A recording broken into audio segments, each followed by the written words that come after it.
Hey, what's up? Jay here from EV Manila and we're back here sa Tondo right now.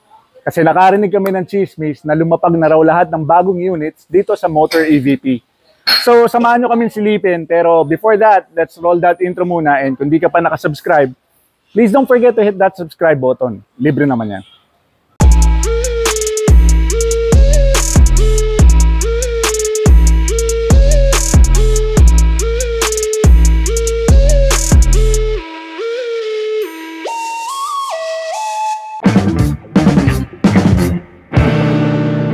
So, what's up mga ka-EV? Kasama natin ngayon si Boss Urgentson ng Motor EVP. Let's go! Kaya kami nandito, boss, kasi umabot na ng Novaliches yung chismis na dumating na rin mga bagong units mo. Tama. Yan. So, totoo yun. Totoo ang chismis. Hindi yung chismis. Totoo ba na? Hindi yan. So, gusto sana namin pakita sa mga viewers. Siyempre, malapit ng 13th month eh. Tama naman. Oo. Dapat makita nyo talaga to. Kasi ang dami na nila dito, no? Ayan. So, isa-isayin na natin. Go! So, meron tayong ilan ba? 4 plus 3.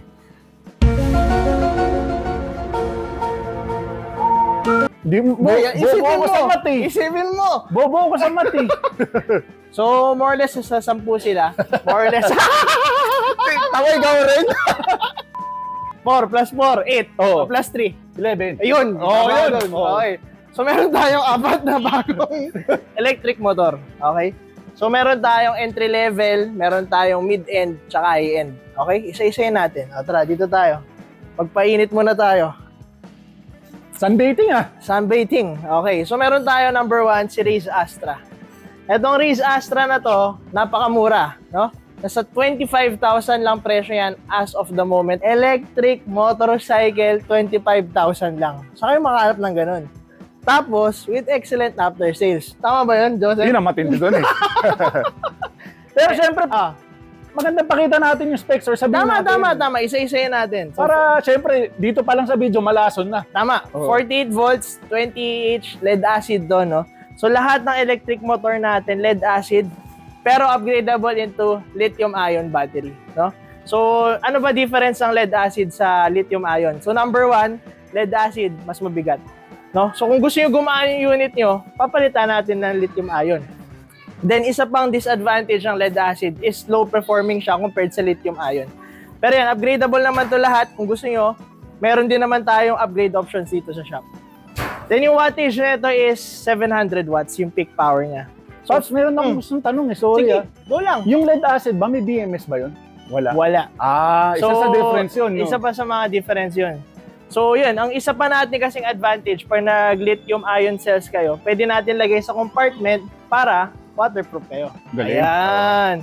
So, 40 kph yung max speed na ito. Then, yung range na ito is around 40 kilometers per charge.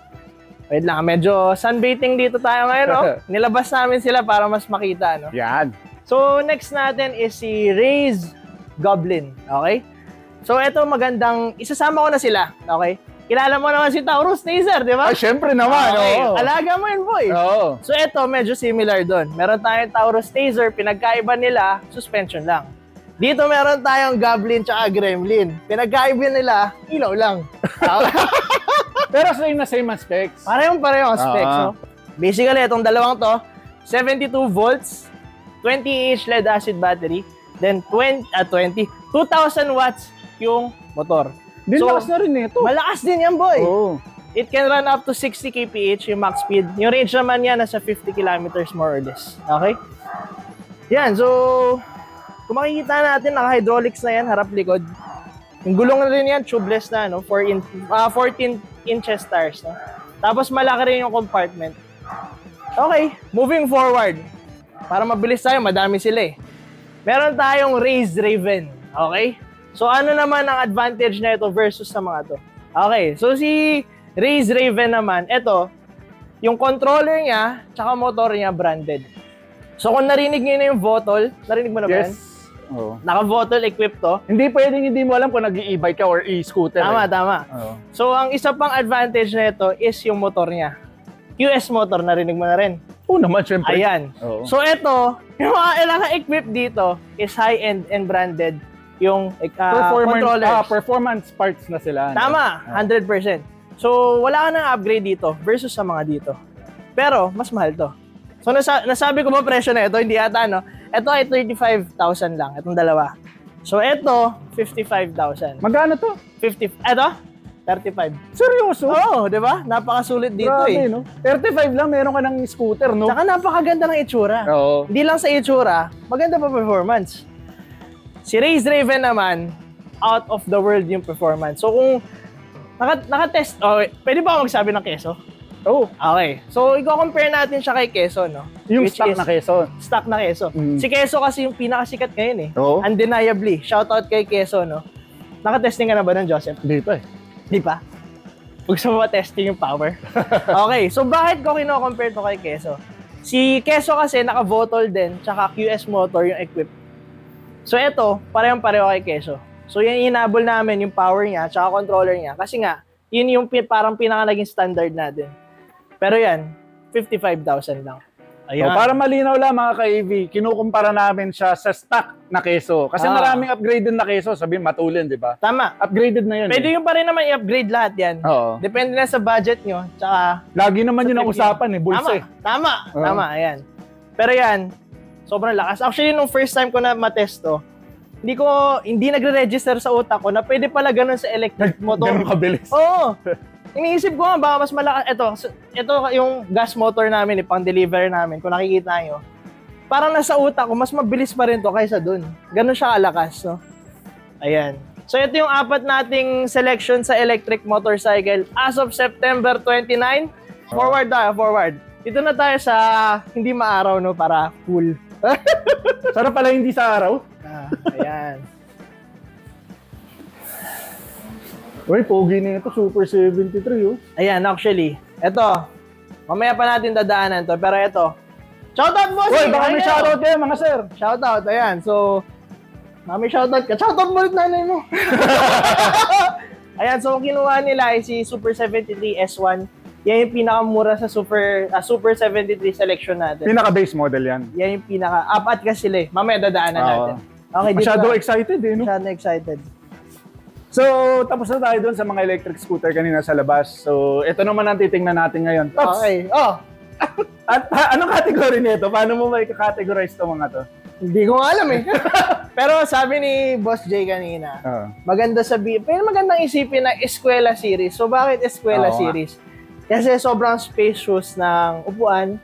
Tsaka, hindi siya, katulad ng dalawa dun sa likod, hindi kailangan ng balance eh, no? So, very friendly to sa mga beginners. Tsaka mababa rin kasi clearance niya. So, mas kontrolado mo, no? So, meron tayong 3 units dito, no? Number 1 is si Race Cafe. Ito yung pinakamura. So, bakit cafe? So, mukha siyang cafe racer. Yung frame niya napakaganda, no? Kasi yung kulay ng upuan eh, oh. Napakaganda talaga. Retro eh, no? Oo. Sa itsura pa lang, panalo na. May pedal pala siya, Pops, no? Pwede ka rin mag-pedal dito. So, pasok to as electric bike kasi meron siyang pedal. So, itong unit na to ay 48 volts, 11 Ah. Tapos, yung wattage na ito, titingin ako sa kodigo ko kasi bago lang to. Ayan. Is 770 watts yung peak power. So, ang speed na ito is around 25 kph. Ang range naman nito ay, BAM! So, pwede ka pala dito mag-full electric tsaka may pedal assist. Pag full electric, nasa 20 kilometers. Pag may pedal assist, pag pedal ka, around 40 kilometers. So, literal talagang e-bike. Kasi may siya. pedal assist eh, no? Ngayon, kung gusto mo na tanggalin yan, pwede mo tanggalin. Depende na sa style ng aesthetic mo, no? Ang isang kinatutuwa ko dito eh, para sa may mga alagang aso, ayan. Safe na safe ang aso sa loob eh, no? So, itong 3 to, may malaking storage compartment sa gitna. So, pwede mo lagay dyan kung may aso ka ba? Magkakaroon ta lang. Ayan. Bibigyan ako nito eh, ni Josh. Shoutout Josh, ha? So, bigyan mo siya ng aso para bumili siya nito. Kung wala ka namang aso, wala kang pet, pwede ka maglagay dyan ng battery. No? So, kung gusto mo mas malayo mararating mo, pwede ka maglagay ng battery dyan. Parang nakaabang talaga siya for the battery eh, no? Isa yan, no? Or isa pa, wala rin, mamamalengke ka, isang purpose din yun, diyan ka maglalagay ng petchay mo. Bumili ka ba ng petchay? Gulay, no? Oo naman. Ayan, highly customizable to. If, familiar kayo sa Fido, same yung sizes nung wheels natin dyan, pwede nyo rin to salpakan, no? Oo nga, no? Diba? Oo. Kaya kung gusto nyo gawing mamaw to, mga mamaw builds, pwede dito. Tsaka advantage mo, maganda na yung kaha mo or yung frame mo. Okay, so ang presyo nito is 26,000 lang. Napakamura. Alright? Pops, may napapansin ako dito sa dalawang unit eh. Parang naglilining towards ka na sa mga pang senior citizen. Isa din yun. So dito kasi sa motor EVP, gusto natin maraming selection. Kasi lagi ko nga sinasabi, iba-iba naman yung application ng mga tao. May mga bumibili ng matanda. Bumibili ng matanda. May mga matandang bumibili. May mga bumibili dito na matatanda na. Ayan, tama. Pero hindi mga bata. So dito kasi advantage ng dalawang models na to is di mo na kailangan mag-balance. Okay? So wala lang kickstand yan. Ito may kickstand ba ito eh? Kung makikita mo, pak! Yan wala na. So ito, si Raze Canyon. So etong unit naman na to, yun nga, 3-wheel siya. Di mo na kailangan mag-balance eh. Tapos yung compartment nito, times 2 na ito, nung cafe natin. So napakalaki, no? Ewan ko na lang kung ano pwede mo ilagay dyan, no? So ito yung specs niya, 48 volts, 11 Ah din siya. Tapos yung peak power niya is 1,000 watts. So ang range na ito is 20 kilometers, full electric. Wala itong pedal, so full electric lang tayo. Tapos yung speed niya, 25 kph din. So ito, yun nga, very friendly sa mga beginners kasi hindi siya sobrang aggressive. Alright? Okay, Raze Cadillac. So ang kinaganda dito ay dual motor siya, boy. Talaga? Oo. Alam mo yun sa Genesis or sa Blast na single swing arm. Nakagano yung dalawang ganun. Oo, galing nga. Nice. So ito naman, si Raze Cadillac natin, naka-dual motor drive to sa likod. No? Tapos same, sa Canyon natin, malaki rin yung compartment sa gitna. Kaya pwede kang maglagay ng kung ano-anong gusto mo. Tsaka yun, hindi mo na kailangan mag-balance. Kasi quad, para siyang ATV. Oo nga. Pwede mo ako mako-compare ko talaga siya sa ATV. Sa ATV. No? 48 volts, 15 Ah naman yung battery nito. Mas malaki, around 35 kilometers per charge yung range mo. Tapos top speed mo is around 25 kph din. Not bad. Kung sa baga, parang ATV for the city. Di ba? Kasi ang ATV pang off-road eh. Di ba? Talino mo dun ah. Hindi halatang walang tulog ah. Okay. Ayan, yan yung selection sa atin. For the prices naman, si Canyon, 29,000 lang to. Ito. Okay? 29,000 only. Si Cadillac is 37,000. Ito, Not bad, no? Oh, dual motor na. Oo. Tsaka 15 Ah din kasi yung battery mas malaki. Ito ang legit na pamalengke. Diba? Tama. Oo. Mahilig sa mga ganyan eh. Oo nga. Yun ang silbi sa akin ng scooter minsan eh. Pamalengke talaga eh. Kaya kailangan nyo rin, piece of advice, syempre pag bibili tayo ng electric vehicle, kailangan natin isipin yung practicality. Tama. Kung saan natin gagamitin, saan yung application, para mabawi natin yung ginastos natin. Tama ba, boy? Tama. Hindi ka naman siguro bibili ng Nami para pamalengke lang, di ba? Tama naman. Oo. Pero may Nami ka. Oo. Ayan, so yan yung selection natin dito sa Eskwela Series na tinatawag ni Boss J, no? Cafe, Canyon, Cadillac. Tsaka yan, napakaganda ng ilaw nila, no? Mayroon siyang daylight running lights na rin kasama. Tsaka kasya dalawang tao, boy! Yan nga eh. Doon sa likod ko. Para tingnan natin kung... Kunyari ako yung anak mo. Ayan. Laki na ng anak ko. Kasya pa isa. Josh, pwede ka dito. Okay, so last part ng ating showcase is ang ating mga electric bicycles, no? Talagang hinuli natin eh, no? Kasi napakaganda eh. Oo nga eh. Itsura pa lang, maporma na. Lason eh. Tapos mura pa, maganda pa performance. Okay, so meron tayong 4 na selection sa Super 73 electric bicycles natin. Sobrang bilis lang naman nila ipag-differentiate yun, no?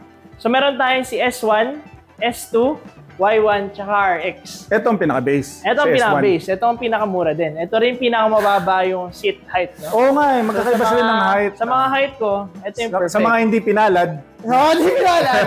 So height ko, for reference, is 5'4". Yan, so sakto to. Abot ko pa rin naman yung sahig. Yung floor, so no? pag doon, nakagano na ako doon.